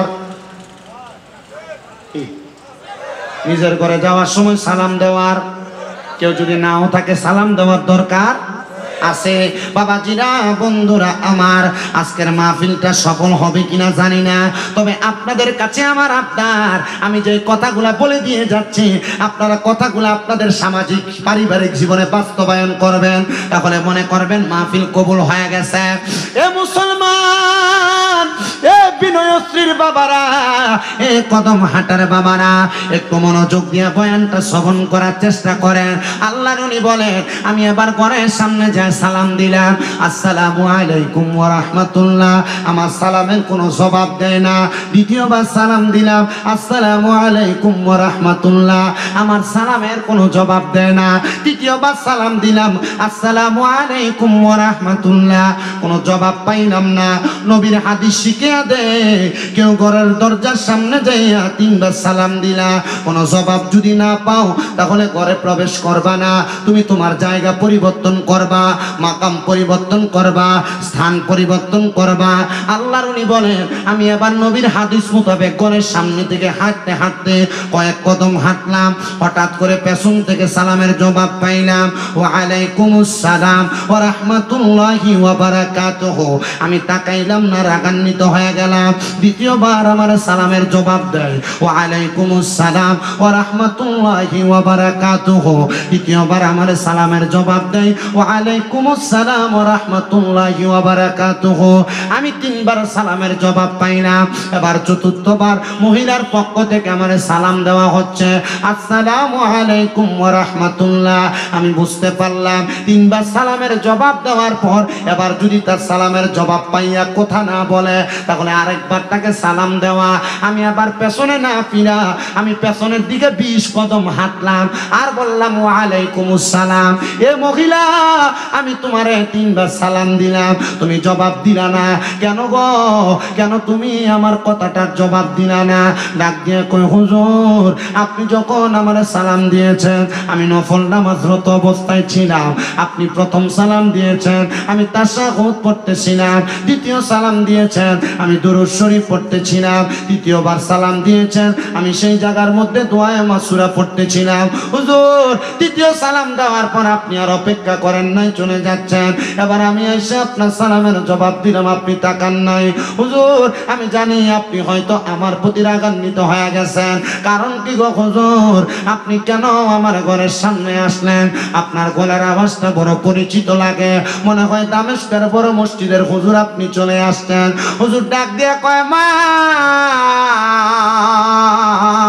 হে গো মা আমি দামেস্কের বড় হুজুরই বলতেছি, আমি আপনার ঘরের সামনে আসছি কিন্তু এখন আর আপনার দিকে আমি তাকাইতে পারবো না, আপনি একটা পরনারী। তার মানে আল্লাহর উনিরা শিখায়া দেয় কোন নারীর দিকে তাকানো যাবে না, কোন নারী যদি আপনার গায়ে মাহরাম হয় তার দিকে আপনি তাকাইতে পারবেন না। আর আমরার বেটারা রাস্তার মধ্যে যদি একটা মহিলা দেখে এটা চেহারা সুন্দর কারো সুন্দর হোক, যদি একটু ফিটফাট জামা কাপড় পরে রাস্তায় বাইর হয় একবার তাকাইলে এমন ভাবে তাকায় যদি তারে বলা হয় তার একটা ছবি আঁক, একবার তাকানোর সাথে সাথে তার সমান একটা ছবি এঁকে দেখাইতে পারবে। আপনি মনে করছেন একটা নারীর সাথে মেলামেশা করলে জিনা হয়? হয় না? নারীর সাথে অবৈধ মেলামেশা করলে জিনা হয় না? আপনি মনে করছেন শুধু এটাই জিনার গুনাহ? না, নবী বলে জিনার আরো কয়েকটা গুনাহ। কোন পুরুষ মানুষ যদি কোনো নারীর দিকে অবৈধভাবে তাকায়, কোন নারী যদি কোনো পুরুষের দিকে তাকায় তার চোখের জিনা হয়। কোন নারী যদি কোনো পুরুষের দিকে মিলামেশা করার জন্য হাঁপা দিয়ে হাইটা যায় তাহলে তার পায়ের জিনা হয়। কোন নারী যদি পুরুষের গলার আওয়াজ শোনে, কোন পুরুষ যদি কোনো নারীর গলার আওয়াজ শোনে তাহলে তাদের এই মুখের জিনা হয় আর কানের জিনা হয়। মুসলমান উপায় নাই, উপায় নাই, বাঁচার মতো কোনো উপায় নাই, কিন্তু বাঁচবা কেমনে, বাঁচবা কেমনে ওই বাঁচার রাস্তাটা তুমি তো একবার চিন্তা করো না। হুজুর ডাক দিয়ে কয় মা আমি আপনার দিকে তাকাইতে পারবো না। আর আমরা সমাজ এমন বাটপারি শিখায়, কোন মুরব্বী মহিলা যদি হয়, কোন মেয়ের মতো যদি হয়, পুরা মানুষ মেয়ের মতো করে মা বসো। ইসলামে মেয়ে বলতে কোনো শব্দ নেই, মেয়ে বলতে কোনো শব্দ কথা বলে না, মেয়ে বলতে কোনো শব্দ। মুরব্বী মানুষ একবার যুবতী মাইয়া মা বসো আতো বুলিয়ে দিতেছে, সাফার দাঁত ফলাবে একদবের। মেয়ে কিসের মেয়ে? মেয়ে আপনার জন্মদাতা যেটা এটা মেয়ে। মেয়ে বলে আপনি আদর করে বসাবেন না, আবার গাও মুছবেন। ইসলামে এমন কোনো সাপোর্ট করে না। কথা কথা বলেন না কেন? হ্যাঁ, আল্লাহ বুঝার তৌফিক দান করুন। আপনাদের আমিনের আওয়াজ তো আসতে কেন? চিন্তা করতেছে হুজুর আসলে তো এখন তো আমি এই দোষের দোষী, আমি তো আসামিও। কথা বলে না কেন? আল্লাহ আমাদেরকে বোঝার তৌফিক দান করুন, জোরে পড়ে না আমিন। মেয়ে বইলে আদর করে কাছে বসানো যাবে? মুরব্বী মাথা না দেয় বসানো যাবে? আল্লাহ বোঝার তৌফিক দান করুন, জোরে পড়ে না আমিন। ডাক দিয়া কই মা, এ মা আমি আপনার দিকে তাকাইতে পারবো না, তবে আপনি বলেন আপনার স্বামী কোথায়? হুজুর আমার স্বামী তো ইন্তেকাল করেছে, কাঠুরিয়া মানুষ, আমার স্বামী দুনিয়াতে নাই। এ মহিলা স্বামী তো কাঠুরিয়া ছিল, এমন কোনো মওজুদ কোনো খাবারও নাই, খাবার পাও কোথায়? মহিলা ডাক দিয়ে কই হুজুর আমার যখন খাবারের কথা মনে হয় আমি 2 রাকাত নফল নামাজ আদায় করার জন্য দাঁড়ায়া যায়, সালাম ফিরানোর আগে আল্লাহ তাআলা গায়েবী ভাবে আমার ঘরের মধ্যে খাবার দিয়ে দেয়। এই কেমন নেককার মহিলা! আর আমাদের মহিলারা কত নামাজ পড়ে কবুল হয় না, কবুল না হওয়ার কারণ হলো বেডি বেফোরটা, ঠিক কিনা? একজন অসুস্থ হয় তখন নামাজে দাঁড়ায়, মুরব্বীরা যখন অসুস্থ হয় তখন মসজিদে যায়, এই টাইমে দোয়া কবুল হইতো না তখন যায় মসজিদে। বাক ফার কথা গায় আছে না নাই? একবার মরার মতো অবস্থা, হুজুর আমার আব্বা মরে জাগা, হুজুর একটু তওবা ফরয়ে দেন। কি আজব বিষয়! আমি গতকালকে মাহফিল বলছি, আমার এক জায়গায় 2019 সালে আমার এক মুসল্লিরে তওবা ফরাইতে নিয়ে গেছে আমারে, মানে আমি আরো তওবা ফরাইছি। তওবা ফরানোর সময় বলছি আপনি মানে আরবিতে তওবার বাক্যগুলো আর কালেমাগুলো পড়ে আমি বলছি, আপনি মনে মনে বলেন যে আমি আর কোনোদিন নামাজ ছাড়বো না, কোনোদিন রোজা ছাড়বো না, কোনোদিন আমি মহিলাদের বেকার নারীর দিকে। পরের দিন আমি জোহরের নামাজ পড়ে মসজিদ থেকে বাইরে হয়ে দেখি এ বেড়াই দোকানের উপর ফা তুললা, ডাইন হাতে চা খার বাম হাতে বিড়ি টানে। আমি দিয়ে গেলাম, কিও কাকা কালকে না আপনারা তবা ফরাই দিয়ে এলাম, আপনারা দিয়ে অবস্থা, আপনি মসজিদে গেলেন না। হুজুর কই দিতে লাগছিলেন? দাওয়াতে। হুজুর যান, আমি আপনার লোক আসরের পরে কথা কইতেছি। হ্যাঁ রে, কি শয়তান মার্কা মুরব্বি বেড়া, এমন আছে না নাই? মরতে গেছে এই টাইমে তবা ফরা কামাইব, কথা বলেন কোন নেই আর কি কোন রকম। হুজুর আমার আব্বা মরে থাকা, হুজুর একটু তবা ফরাই দেন হুজুর, এটার কবরে গেলে ফিটা বেশি করে দিব। কথা কয় না কেন? এখনো সময় আছে, তবা করেন, এখনো সময়। আল্লাহ বুঝার তৌফিক দান করুক। আরো জোরে বলেন আমিন। এ মা গো, যদি তোমার দোয়া আল্লাহর কাছে কবুল করাইতে যাও, এখন থেকে আমার আল্লাহ তাআলার কাছে নফল ইবাদত বেশি বেশি করে করো। দেখবা আমার আল্লাহ তাআলা তোমার ইবাদতের বরকতে তোমার সম্মান বাড়াইবে, ইজ্জত বাড়াইবে। এবার বলেন, তওবা করলে বান্দার দাম কি কমে না বাড়ে?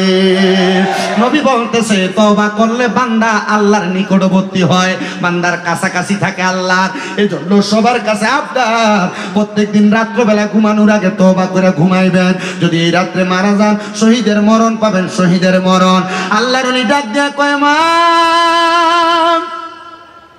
মা গো, আপনার স্বামীর এমন কোন আমল আছে নাকি যে আমলের কারণে আপনার স্বামী আমার আল্লাহ তাআলার কাছে দামি হইতে পারে? মহিলা কই, হুজুর আমার স্বামী একজন মূর্খ, কোনো কিছু পড়তে পারতো না। হুজুর আমার স্বামী সামান্য জঙ্গলে জঙ্গলে কাঠ কাইটা আমাদের জন্য খাবারের ব্যবস্থা করত। এ মহিলা, তোমার স্বামীর এমন কোন ক্ষুদ্র আমল আছে কিনা যেটার কারণে আল্লাহ তাআলা তোমার স্বামীটাকে ভালো বানাইতে পারে, কবরে শান্তিতে রাখতে পারে? মহিলা কয়, হুজুর একটা আমলের কথা বলতে পারি। কয়টা? আখলিস দীনাকা ইয়াকফিকাল আমালুল কলিল। তোমার ঈমানকে খাঁটি করো, অল্প আমলই নাজাতের জন্য যথেষ্ট হবে।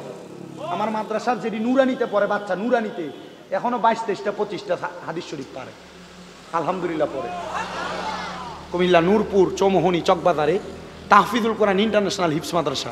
বললাম না আপনাদের দোয়ায় আমি ছোট মানুষের 6টা মাদ্রাসা, 6টা। কয়টা? 6টা। মোল্লা সাবরা বুন্দা বুন্দা টাকা লেগেছে আপনাদের কাছ থেকে, নিয়া ঢাকায় ফ্ল্যাট কিনে জিগাইন যে বলে মাদ্রাসা কয়টা করছো, বুঝছেন না? কিটা করছো? মাদ্রাসা কয়টা করছো? তখন দেখবা মোল্লার হাতলা হয় কেনা। কথা কই না রে?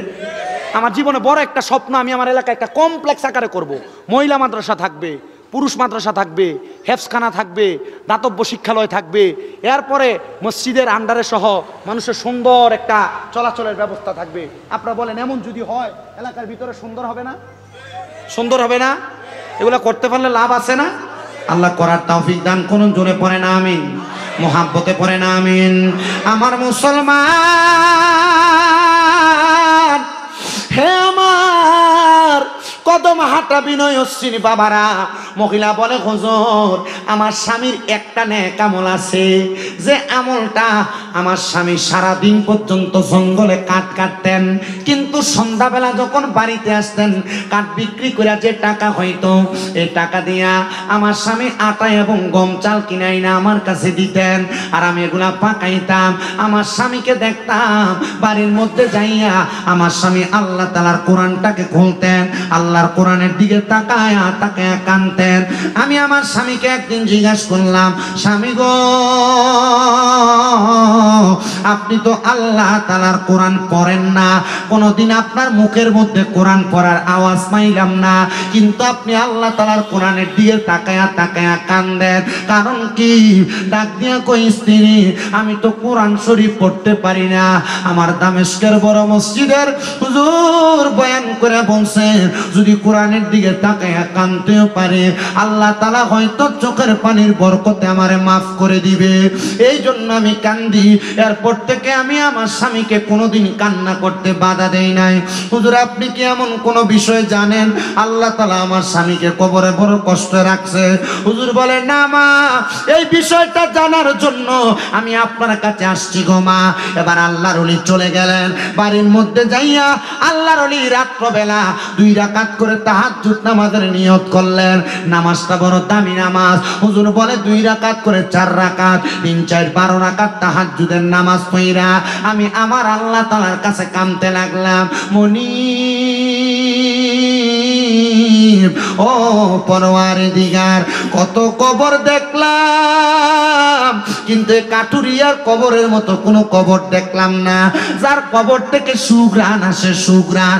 আল্লাহ গো কেন তার কবরটারে তুমি সুঘ্রাণ বানাই না? আল্লাহর পক্ষ থেকে আওয়াজ দেয়, বান্দা তো কোরআন পড়তে পারতো না, শুধু কোরআনের দিকে তাকায় তাকায় কান্না করার কারণে আমার আল্লাহ তাআলা এই কোরআনের বরকতে বান্দার কবরের মধ্যে আলো এবং সুঘ্রাণ দান করেছে। আল্লাহু আকবার। ঘরে ঘরে জালো, সংসদেও জালো। কথা কয় না? কারণ সুস্থতা দিয়ে কি দেশ চলবো? কোরআন সুন্নাহ মোতাবেক কোরআনের আইন যদি সংসদে যদি বাস্তবায়ন হয়, তাহলে আর দেশে রামারামারি, রাজনীতি, কাটাকাটি, জমি দখল, ছাঁদাবাজি চলবে। কোরআনের আইন বাস্তবায়ন হোক, আপনারা চান কিনা? হ্যাঁ, ওই একজন আত্মল চার বাকিগুলো কোরআনের আইন বাস্তবায়ন হোক, আমরা চাই কি চাই না? কোরআনের আইন দিয়ে দেশ চললে দেশে সুখ থাকবো? কোরআনের আইন দিয়ে দেশ চললে কোরআনের নবী বিরোধী কেউ কথা বলবে? কোরআনের আইন দিয়ে দেশ যদি চলে বাংলাদেশে আর মারামারি, হানাহানি, কাটাকাটি থাকবে? আল্লাহ আমাদেরকে কোরআনের আইন বাস্তবায়ন করানোর তৌফিক দান করুন।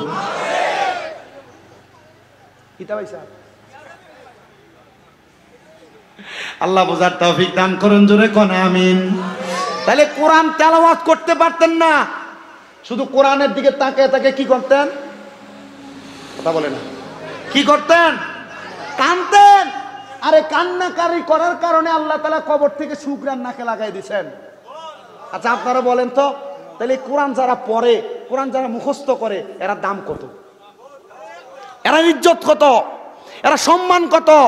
আপনি আপনার একটা সন্তানকে কোরআনওয়ালা বানান, কোরআন শিখান, মুখস্থ করান, সমস্যা কি? এখানে যে এতগুলা মানুষ আছে, যখন নিস্তব্ধ হয়ে যায় আর বোঝা যায় না।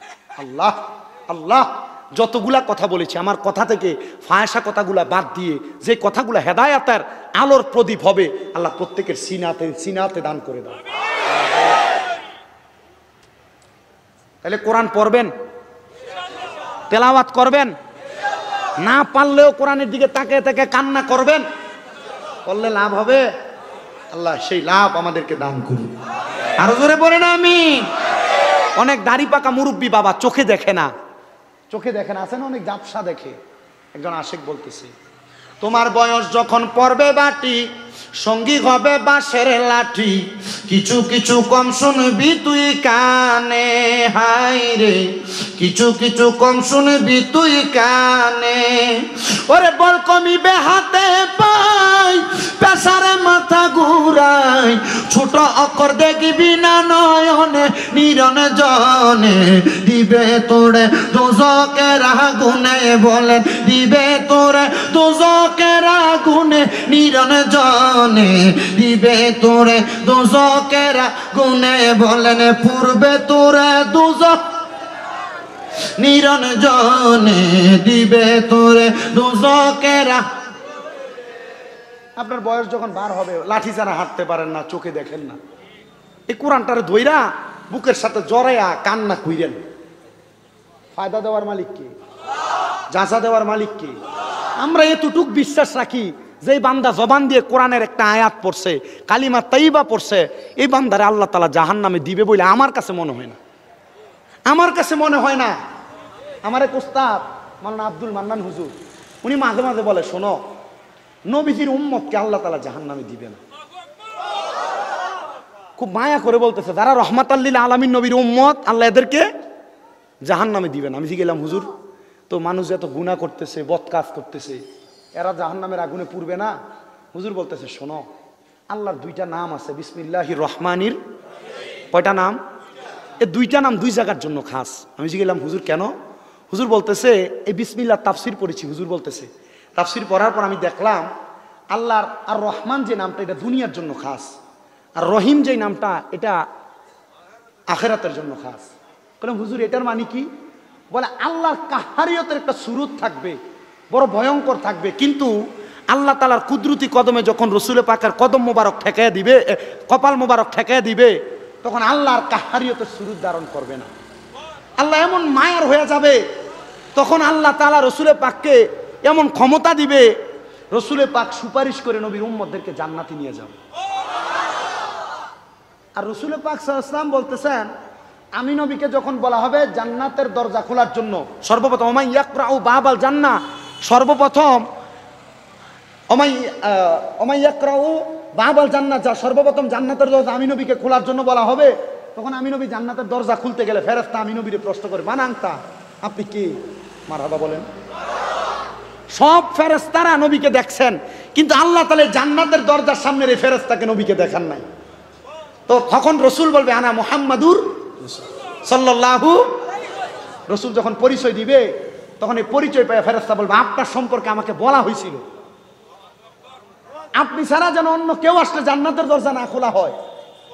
আদম নবীর একটা সিরিয়াল, ঈসা নবীর একটা সিরিয়াল, মুসা নবীর একটা সিরিয়াল, দাউদ নবীর একটা সিরিয়াল, ইব্রাহিম নবীর একটা সিরিয়াল, এবং সব নবীদের পেছনে পেছনে একটা একটা সিরিয়াল উম্মতের। কিন্তু আমাদের নবী উম্মতের দলটা নিয়ে জান্নাতের দরজা সব। অন্যান্য নবীর উম্মত এবং অন্যান্য নবীদের আগে আখিরি নবীর উম্মতেরা জান্নাতে যাবে।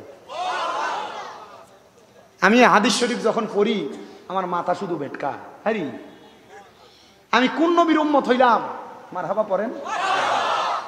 হুজুর আসছে, অসুবিধা নাই, আমি বলি আপনাকে, 11টা থেকে 1 মিনিটও বেশি হবে না, জাস্ট 11টার মধ্যে আমি মুনাফিক। আপনার কি কষ্ট হয়েছে? আপনার মুকদ্দমাই শেষ হলো না, ওয়াজ হইয়া গেল। আগামী বছর করবে, আগামী বছর। আমি চিন্তা করছি যদি মোকদ্দমা যদি ওইদিকে টাইনা লাই, পরে আমি মানুষটার পাইতাম না। আমি মোকদ্দমার মধ্যে ওয়াজটা শেষ করে লাই, একবার মিলাদ শরীফ পড়া দোয়া করে এলাম। কি করেন আপনারা?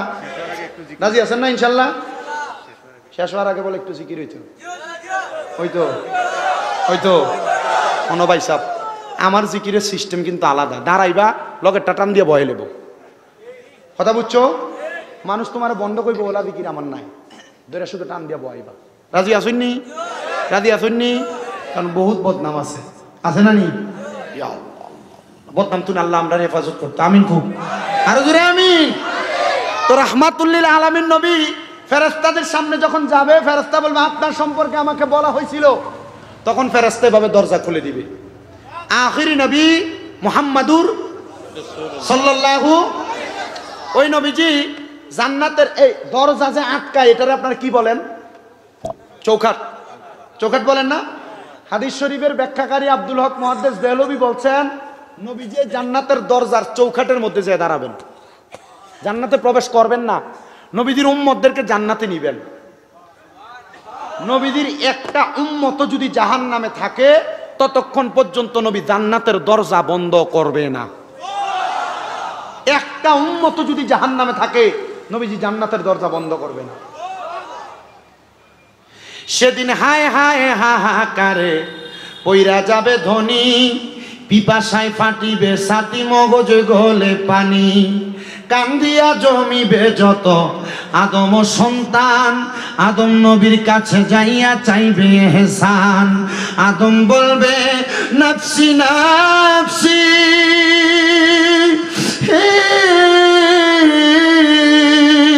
আমি কি সুপারিশ করতে পারি গো? তোমরা তোমরা তাড়াতাড়ি চইলা যাও না আখিরি নবীর দরবারে, কঠিন দিনে আমার নূর নবী বিনে, কঠিন দিনে আমার নবীজি বিনে। নাই কোনো বন্ধু গো নাই দরদি নাই, কঠিন দিনে আমার নবীজি বিনে। রোজ হাসরের কঠিন দিনে রাব্বুল আলামিন ওয়াহিদুল কাহার হইয়া সাজিবেন হাকিম। ওরে থাকিবে না দয়া মায়া স্নেহ মমতা, কেউ হবে না কারো জন্য জামিন ও দাতা। কাঁদবে নবী ইয়া উম্মতি,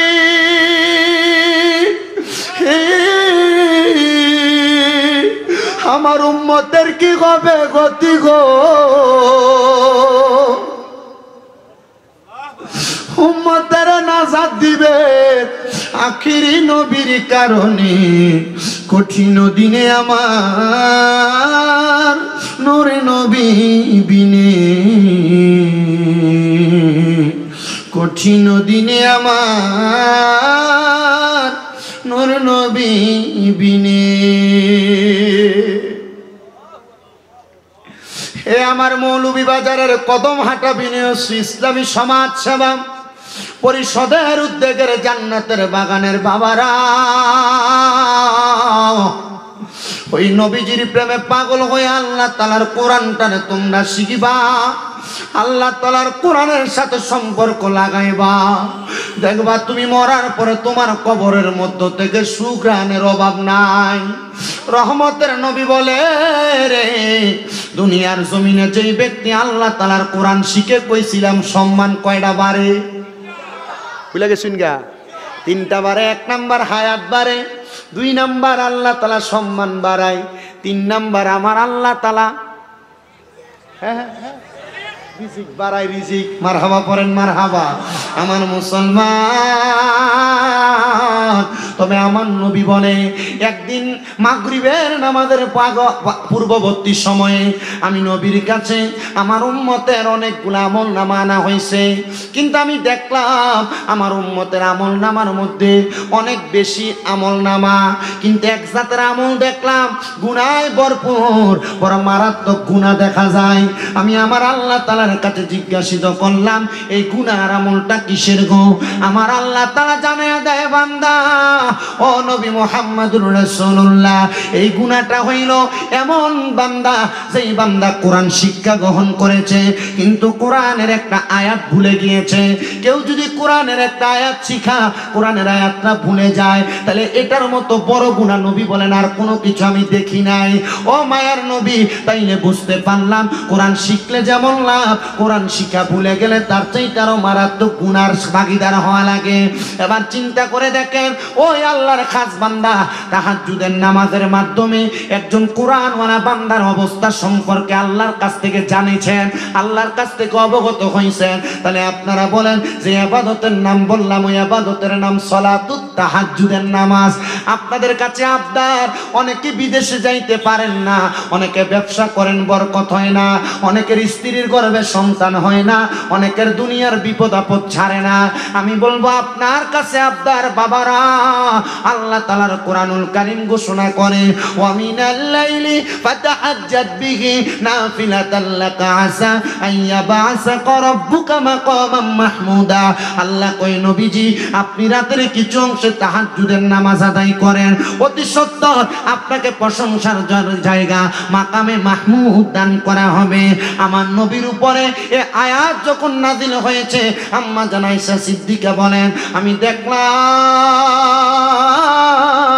ওই দিন রাত্রবেলা আমার নবী লম্বা লম্বা সেজদা দিতেছেন, আমার নবী লম্বা লম্বা রুকু দিতেছেন। নবীজি নামাজ শেষ করলেন, আমি আমার নবীজির দিকে তাকাইলাম, দেখলাম আমার নবীজির চোখ মুবারক গুলা লাল লাল হয়ে আছে, আমার নবীজির চোখ মুবারক দিয়া পানি পড়তে পড়তে নবীজির দাড়ি মুবারক গুলো ভিজে গেছে। জিজ্ঞাসা করলাম, ওগো রাহমাতুল লিল আলামিন নবীজি, ওগো মায়ার নবী, ওগো দয়ার নবীজি, আপনার কাছে জানতে চাই আপনার চোখ মুবারক মুবারকগুলা কেন এমন দেখা যায়? আর আপনি নবী তো এত লম্বা লম্বা সেজদা দিতেন না, এত লম্বা লম্বা রুকু আদায় করতেন না। আজকে কেন আপনি এত লম্বা সেজদা দিলেন, এত লম্বা রুকু আদায় করলেন? নবী আমার কই উম্মত, ও আম্মা জান আয়েশা সিদ্দিকাকে নবী বলতেছেন, আয়েশা তুমি কি জানো আল্লাহ বলেছে আমি নবী যদি রাতের কিছু অংশে তাহাজ্জুদের নামাজ পড়ি, আমার আল্লাহ তাআলা আমি নবীকে মাকামে মাহমুদ প্রশংসার জায়গা দান করবে। নবী এটা তো ভালো কথা, সুখবর গো নবী, তাহলে আপনি কেন কান্না করেছেন? আমার নবী কই আয়েশা আমি নবী কান্না করার কারণ কইল একটা, আল্লাহর কাছে কান্না করে করে বললাম আল্লাহ আমি নবী তাহাজ্জুদ পড়লে আপনি আমারে মাকামে মাহমুদ দিবেন। আমার উম্মতের আমি নবীরে ভালোবাসে, আমি নবীরে মোহাব্বত করে, আমি নবী দুনিয়াতে থাকবো না, আমার উম্মত আমি নবীরে ভালোবাসা তাহাজ্জুদের নামাজ পড়বে। আল্লাহ আপনি বলেন না আমার উম্মতের কি দান করবেন? আম্মা জান আয়েশা কয় নবী গো আমার আল্লাহ তো আপনার দোয়া ফিরায় না, আপনি নবী তো মুস্তাজাবাতুদ দাওয়াত, নবীরা কোন দোয়া করলে আল্লাহর সাথে সাথে কবুল করে। আমার আল্লাহ কি বলেছেন, আপনার দোয়া কেমন ভাবে কবুল করেছেন? আমার নবী কান্দে আর মুস্কি মুস্কি হাসে, ডাক দিয়ে কয় আয়েশা আমার আল্লাহ তাআলা বলেছেন আমার উম্মত তাহাজ্জুদের নামাজ পড়া আল্লাহ তাআলার কাছে যা চাইবে আমার উম্মতের তা দেওয়া হবে।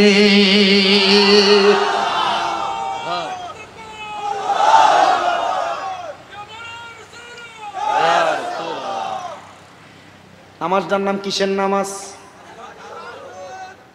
বিদেশ যাইতে পারেন না, ব্যবসা করেন বরকত হয় না, স্ত্রীর গর্ভে সন্তান আসে না, এই নামাজটা পড়েন। নবীজি বলছে আমার উম্মতের যদি কষ্ট না হইতো এই তাহাজ্জুদ নামাজটা উম্মতের জন্য ফরজ করে দিতাম। জোরে এই মক্কা মদিনা হজ করছেন কে কে? উমরা হজ অথবা যে কোনো হজ কে কে করছেন? হাত তোলেন তো। করছো? এই বিচ্ছিও করছে মাসে। আর আছে কেউ? হাত নামান। আপনিও করছেন? মক্কা মদিনা কয় ওয়াক্ত নামাজের আজান হয়? 6 ওয়াক্ত আজান। আজান মানে নামাজের আজান কয় ওয়াক্ত হয়? 6 বার।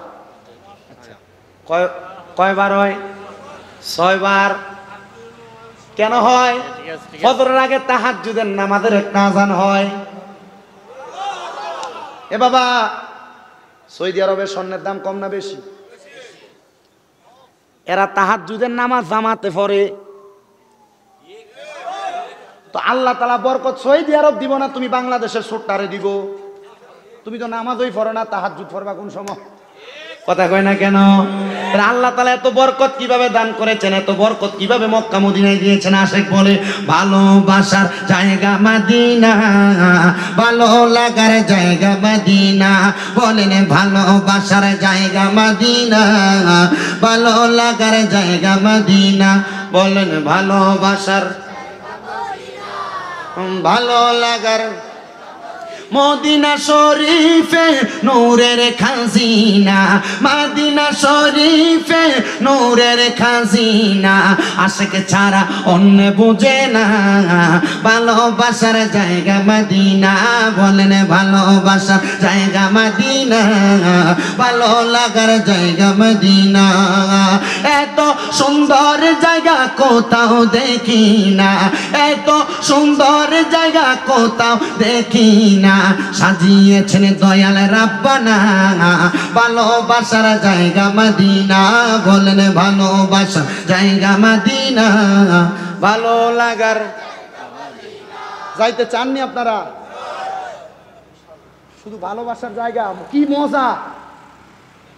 এক ওয়াক্ত নামাজ পড়লে 50,000 ওয়াক্তের সওয়াব। আমি বেশি ওয়াজ বলতেছি না, আজকে 2টা ওয়াজ করে দিয়ে গেছে আপনাদের কাছে। এক, কোরআন তেলাওয়াত করলে, কোরআনকে মোহাব্বত করলে আল্লাহ তাআলা কি নিয়ামত দেয়।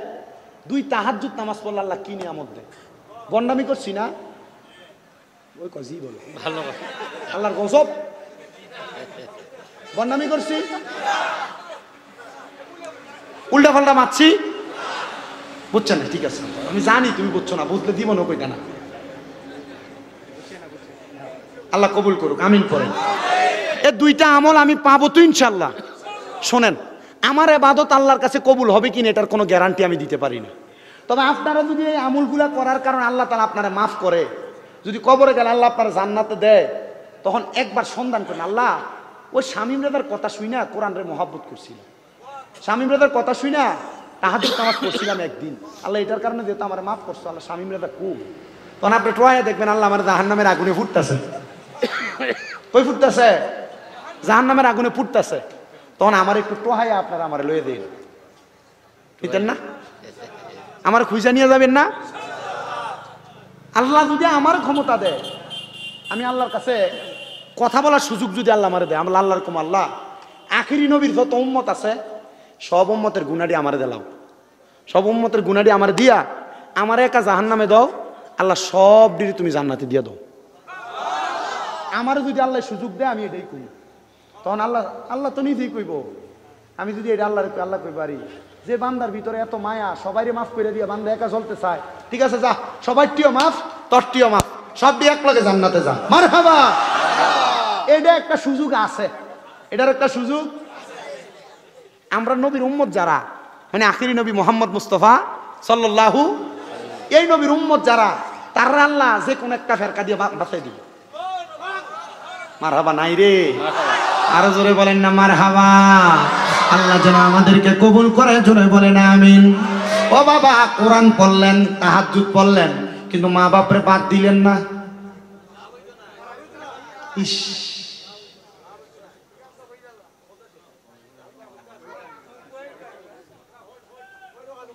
এটা কইতাম নি? বউ বলছে তোমরা 2-3 ভাই, তুমি একা কেন মা বাপরে ভাত খাওয়াও? তারা 2-3 ভাই খাওয়াইতে পারে না? আর এই বেডটা বউর কথা শুই না মা বাপরে আলাদা করে দিছে। মা বাপ এক সপ্তাহে এই ঘরে খায়, এক সপ্তাহে এই ঘরে খায়, এক সপ্তাহে এই ঘরে খায়। আপনি কোন এটা কি আসলে বেডা না হিজরা?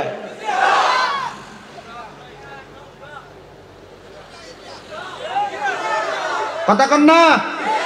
আরে আলাদা খাওয়ার কারণে কত মা বাবা যে রাত্রবেলা বিছানার মধ্যে বালিশে মাথা লাগে কান্দে।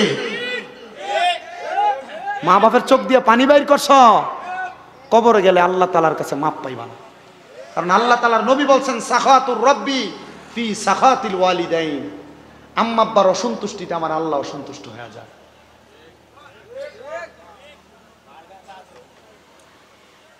আবার আছে চাকরি করে আসছে, বাড়িতে আসার পর বউ শুধু কানে কানে করছে, জানো নি তোমার মা আমার ধমক দিয়েছে।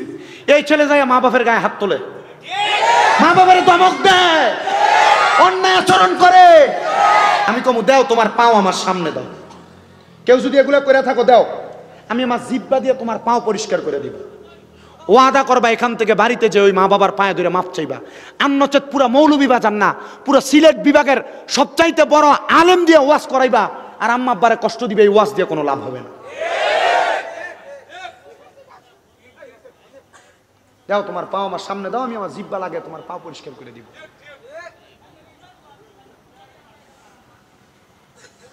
হে বাবা,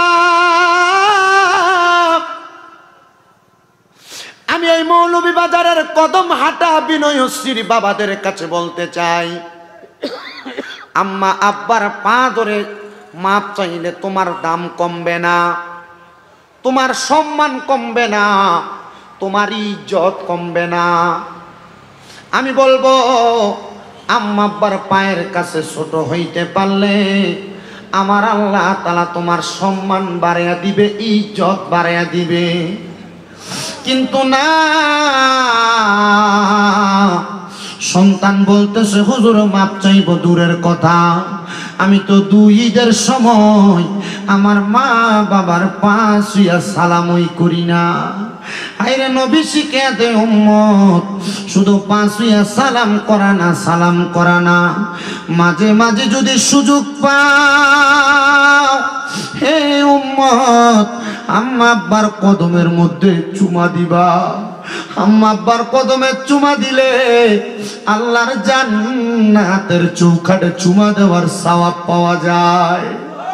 হে সন্তানের দল, হে কদম হাটা বিনয়শ্রীর বাবারা, আজকের মাহফিল কবুল হবে কি হবে না এটার গ্যারান্টি কেউ দিতে পারবে না। তবে আমি একটা গ্যারান্টি দিয়া যাই, আগামীকালকে যখন দেখবা কদম হাটার চা দোকানে বৈশা কোনো মুরব্বী বাবা বলে, হ্যাঁ আমার সন্তান কোনোদিন আমার সাথে কোনো অন্যায় করে নাই, তবুও তার কথা শুই না আমার ছেলে আমি আব্বার পায়ে ধরে মাপ চাইছে, মনে করবা মাহফিল কবুল হয়ে গেছে। হায়রে এ সন্তানের দল, এ নবীর উম্মতের দল, আম্মা আব্বার পায়ে ধরলে তোমার দাম কমবে না, আমার আল্লাহ তাআলা তোমার জগৎ বিখ্যাত বানিয়ে দিবে। কিন্তু অনেকে চিন্তা করে হুজুর যাদের বাড়িতে বাবা আছে তারা বাড়িতে যাইয়া বাবার পায়ে ধরে মাপ চাইবো, আমার তো আব্বা নাই, আমি কার পায়ে ধরে মাপ চাইবো? অনেকে চিন্তা করে হুজুর যাদের বাড়িতে মা আছে তারা বাড়িতে যাইয়া মার পায়ে ধরে মাপ চাইবে, আমার তো মা নাই, আমি কার পায়ে ধরে মাপ চাইবো? এ সন্তান মা বাবা কবরে মাপ চাওয়ার কোনো সুযোগ তোমার কাছে নাই। আরে আখিরি মুনাজাতের মধ্যে দোয়া করবা। আমার নবী বলে উম্মতের দল কোন সন্তানের মা মারা যাওয়ার পরে বাবা মারা যাওয়ার পরে রব্বির হামহুমা কামা রব্বায়ানি সগীরা ওয়া কুর রব্বির হামহুমা কামা রব্বায়ানি সগীরা বইলা চোখের মনি কুঠার মধ্যে একটা মাছির মাথা পরিমাণ পানি যদি কোনো সন্তান ছাইরা দেয়, ওই পানিটা মাটিতে পড়ার আগে আমার আল্লাহ তাআলা তার মা বাবার জীবনের গুনাহ মাফ করে দেয়। আইরে জানি না কদম হাটার মাহফিলে কোন সন্তান তার মারে মাটি দিয়া হাত বাড়াইছে, কোন সন্তান তার বাবারে মাটি দিয়া বসে গেছে। কত প্রবাসীরা মৌলভী বাজারের বিদেশ থেকে মা বাবারে মাহফিলে শরীক হয়েছে, অনেকে টাকা পয়সা দিয়া শরীক হয়েছে, অনেকে মাইক প্যান্ডেল দিয়া সিন্নির জন্য টাকা পয়সা দিয়া শরীক হয়েছে। আল্লাহর দরবারে দোয়া জানাই, ফরিয়াদ জানাই, আল্লাহ তাদের মা বাপকে মাফ করে দাও, যাদের মা বাপ বেঁচে আছে হায়াতে তৈয়বা নসিব করে দাও, আম্মা আব্বার মতো রত্নটারে যত্ন করার তৌফিক দাও। আল্লাহ যেন ওই মা বাবার সম্মান, মা বাবার যত্ন করার তৌফিক আমাদেরকে দান করে। জোরে বলেন আমিন, মুহাব্বতে বলেন আমিন। আর কেউ যদি কষ্ট দিয়া থাকো ওই মা বাবার কাছে মাফ চাইবা, দেখবা আমার আল্লাহ তাআলা তোমার মাফ করে দিছে।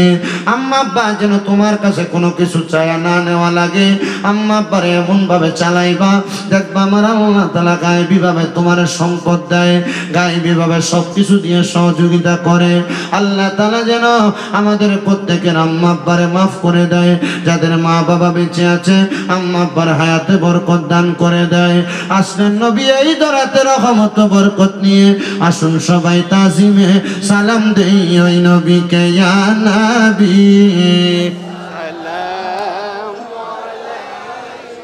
আয়া রাসূল সালাম, ইয়া হাবিব সালাম,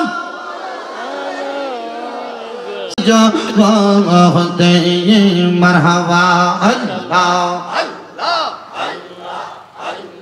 দয়াল নবী বিনে গো আপন বলতে কে নাই, জগতে মারহাবা।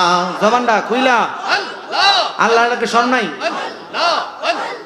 বেবে দেখি সব বিদেশি মিছে মায়ার ববেতে আপন বলতে কে নাই, জগতে মারহাবা আল্লাহ আল্লাহ। যারা তোমার অতি গয়া পন তারা সবাই মিলে মিশে পড়াইবে কাফন, মারহাবা আল্লাহ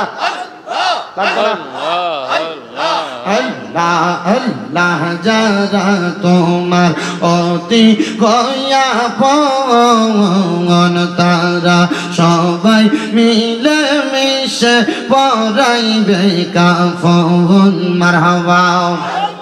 মাটির নিচে করবে দাফন, ঘরে তাকে যেতে দিবে না আপন বলতে কে নাই জগতে আমার দয়াল নবী বিনে আপন বলতে কে নাই জগতে মারহাবা আল্লাহ আল্লাহ ও গো নবী আমরার জানের জান আপনাকে না দেখলে গো নবী বাঁচে না পরাণ মারহাবা আল্লাহ আল্লাহ দিদার পেলে ধন্য হইতাম হইতো জালা অবসান তোমায় না দেখিলে বাঁচে না গো পরাণ মারহাবা আল্লাহ আল্লাহ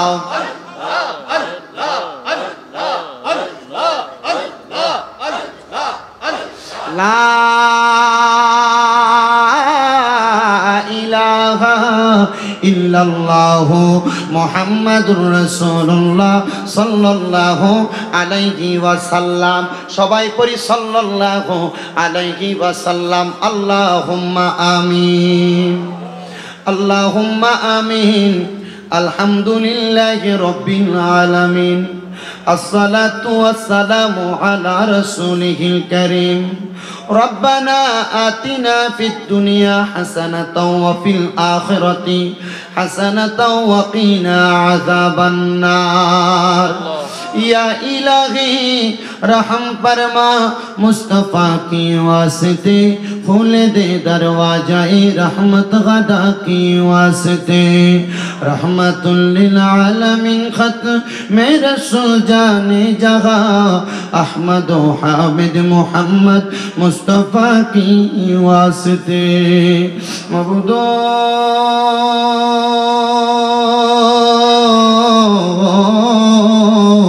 ও দয়াল আল্লাহ একটু রহমতের নজর করে তাকে দেখেন গো আল্লাহ এই মৌলভীবাজার জেলার অন্তর্গত কদমহাটা বিনয়শ্রী ইসলামী সমাজ সেবা পরিষদের উদ্যোগে শামসুল